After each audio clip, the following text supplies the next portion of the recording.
we dedicated like 2 hours to the Grand National. We're going to look at the real big outsiders in a second, but first of all, let's get over to Tom, see if there's any more of those 1-2 hashtag nationals.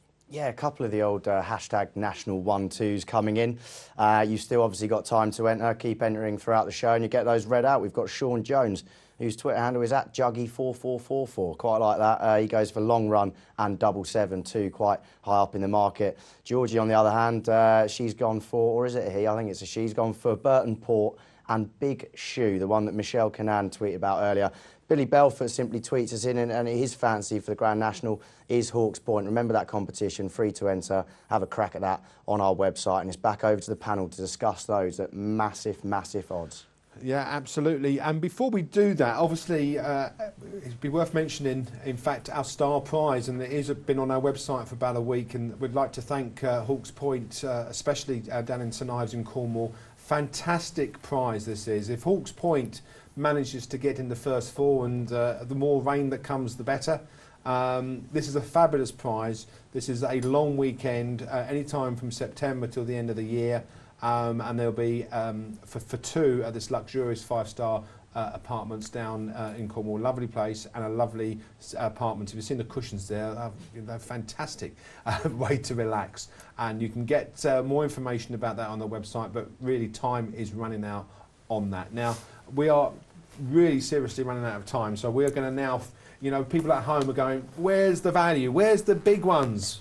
Where do we start, I'll Jimmy? start quickly. Our father, he's an underachiever. He won a novice chase round Cheltenham. Timmy Murphy gave him a peach. He's obviously highly thought of. I think he was backed into favourite for the Hennessy, got beat, gets beat. He always seems to get beat. Can't have him.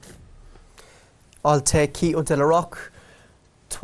Twice a Grade 1 winner now, has won at this festival before, has run the 2 times he's been to entries, finished first and third, was rated 169 in his pomp, now races off 149. Class horse on his day. I could see him outrunning his price of around 50 to 1. Okay, Connor, the people at home want these, you know, you could be a superstar tomorrow. They could look at you and go, Connor put up that 100 to 1 shot, what's it going to be? It could be Vintage Star, same trainer Sue Smith as last year. Brian Hughes is up. Only negative I have is the age. It's 8, can it win? Fell last time, not for me. I'll just put in, that I think is why, some of the reason that Ryan Mania has chosen the other one. He reckons that it's a year too soon for him. Could well be. On to the next one, Vesper Bell. I know Cater Walsh is on this horse now, after the injury to... Mikey Fogarty, obviously. Vesper Bell did interest me a little bit. Didn't interest you, obviously. Can it jump is the question. Well, they say he jumps brilliant. There's no problem with his jumping. He said he's been unlucky, but I couldn't have him. Did he unseat or fall at the first here? Vesper Bell? Yeah, he fell in the first in the race. Was it Chance Du Roy won? Yeah, but I fell at the first in the I didn't think the form was good enough, but I felt that, you know, at a big price. Fell at the first in the Betfred Beecher. Yeah. You know, and I think Willie Mullins has given him a little squeaky. He is, yeah, in his column today. By the sounds of it, he's got him in form, you know, whether he's quite good enough or not. That's the question. But, yeah, I mean, this is, you know, if you're at home, from a personal point of view, I wouldn't rule out Vesper Point running quite well. OK, well, I'll go next. Twirling Magnet, 66 to 1. Won a handicap at Cheltenham off 142. Likes good ground, so the ease in the ground would be a negative. But he's had a wind up since. Apparently he's come on a lot. Apparently he's in good form. John Joe's horses, you know, he's got a serious record in this race. I think for a couple of quid each way, 66 to 1, you know, it's definitely worth it. We are going to have to go on to our selections very soon. Is there anything else? Swing Bill, Manila for value. Oh, it's not Desi Hughes' Raz de Marie. Desi obviously knows what it takes to...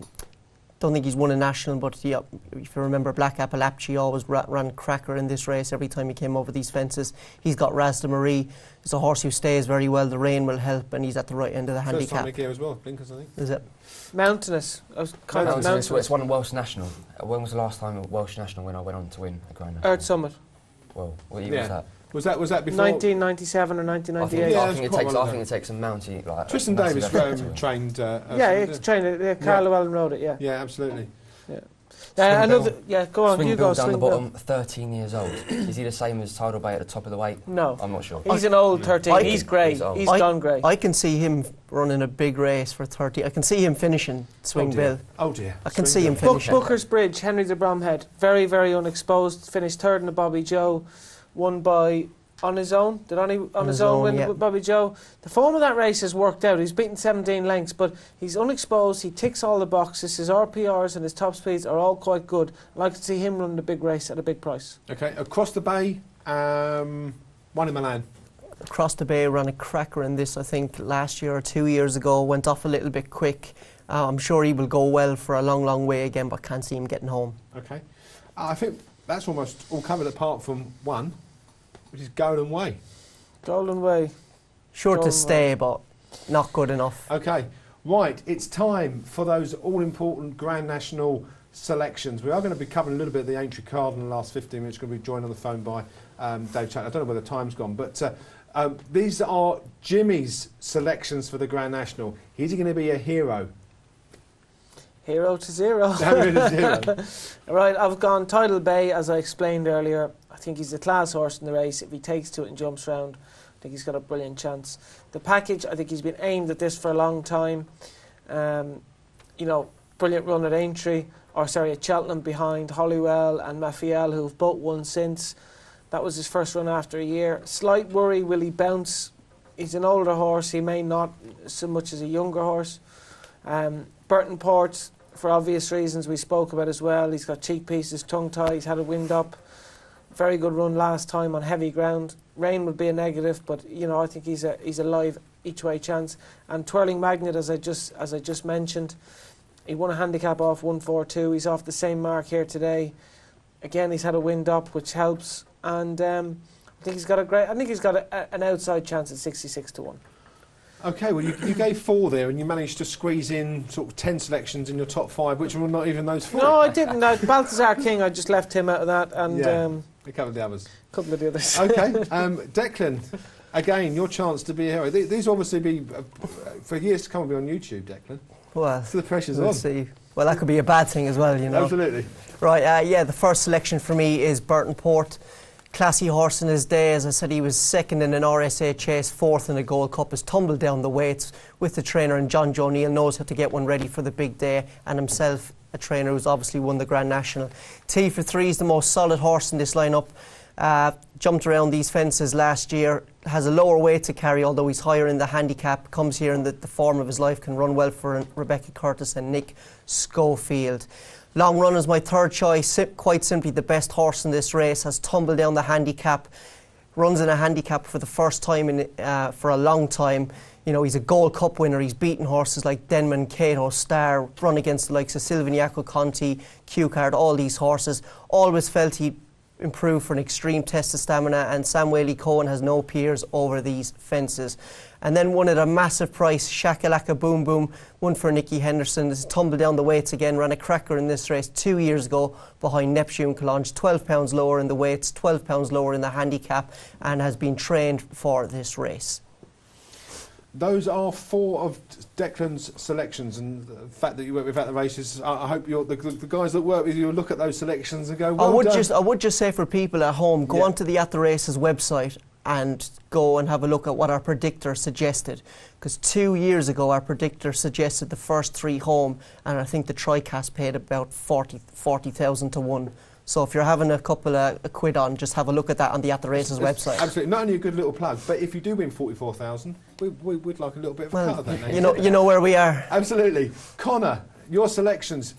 We're going to make you a hero, Connor. Could be a superstar overnight. Absolutely. All right. The new price-wise. Yeah, the new price-wise. Connor-wise. Call me absolutely mad, but I fancy Rocky Creek. I think there's something about the horse. He comes into this fresh, he jumps perfectly, and Connections is very, very confident it will stay.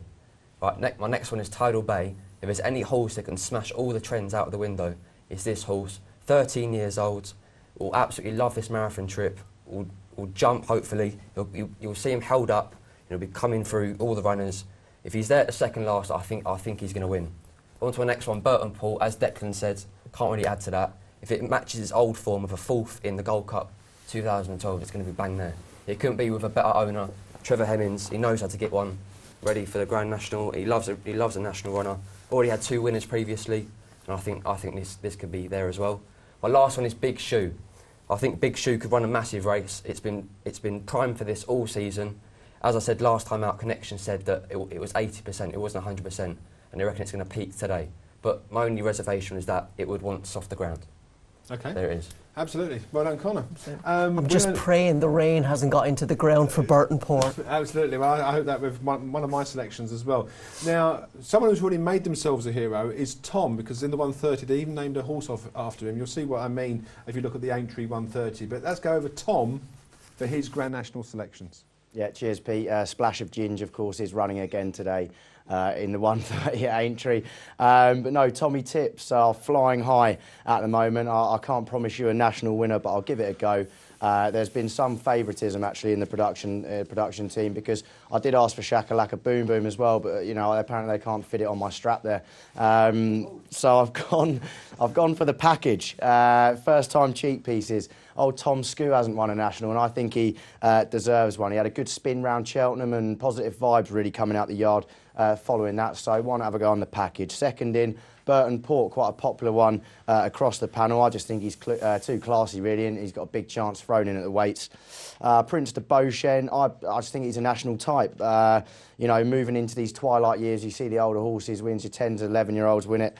He hasn't really had a tough campaign, but every race he's running has been a class one. I think Prince de Beauchesne, backing in the old handicap chasing, this is really his bag today. And lastly, Trialo de Elaine, one that I'm slightly regretting putting up, but just due to the age factor on statistics, but by no means what he's shown so far suggests that he'll go well today. Don't forget, Shakalaka Boom Boom will go well at a big price. And actually, the one they're talking about, Vesper Bell, I think this is really his bag today. Long distance hunting could go well for Vesper Bell. But those 4 on there, follow those and you might earn yourself a couple of quid. Absolutely, and that's the main objective in a day like today. And any friends and family say, what's your tip for the National? It's all about luck, it's all about sort of lottery, but we hopefully have pinpointed some of the areas that we feel, in regards of jumping on horses, that we feel will finish. Now, if you cast your eyes back to around about August, September time, probably October, I should say, when the Hennessy was run, I gave this horse Trialo de Elaine, and it won at big odds, and I am going for it today. So here are my selections. Trialo de Elaine, I originally felt that the fact that the horse was 7 and the extreme distance wouldn't suit.